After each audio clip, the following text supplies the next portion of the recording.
How did you work on the set decoration costumes? Because, I mean, visually speaking, this movie talks about the future, let's say, even it's very present.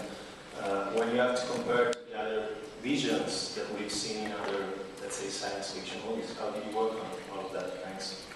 Well, I think that, I'm on. To me, the safe way of looking at the future is by looking to the past. And so that's how I work. We mix the two things. One level, technology has reached a certain stage, but as that swings up, other things start collapsing. So we start with a Bernard Chapel, symbology, basically religion doesn't work anymore. The old faith mean anything is our new faith technology. So you start with that. Dave Warren, who worked with me on Dr. Parnassus, I brought him in, and Dave was absolutely extraordinary. And we shot in Bucharest because it was cheaper to shoot in London and probably in Italy, unfortunately. And we had a great crew there. And we were able to make things for a fraction of the price we would, say, in London. And Dave and the art department, the construction department, just did an extraordinary job.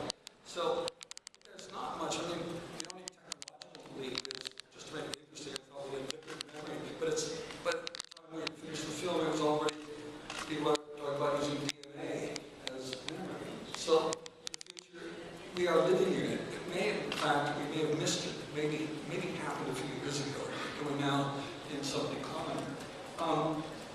And then Carlo Poggiola, who did the costumes, who had worked with me on Brothers Grimm and with Gabriele Vespucci before, and on Baron Munchausen. Carlo went to work, and again, we were working with very small amounts of money, and he had to dress a lot of people. So what did he do?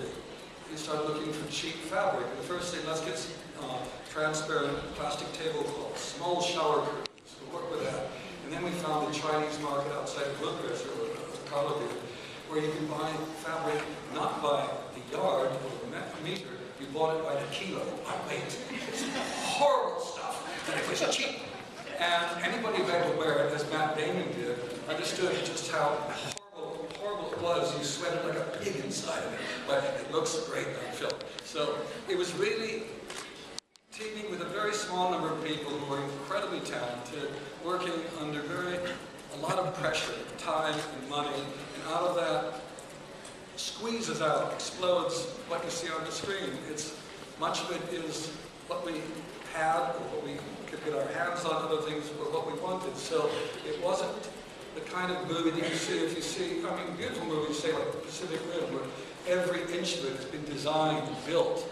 We were basically in the real world trying to make a surreal, futuristic movie. So it's that dynamic. It's both exciting, infuriating, and surprising by the end result.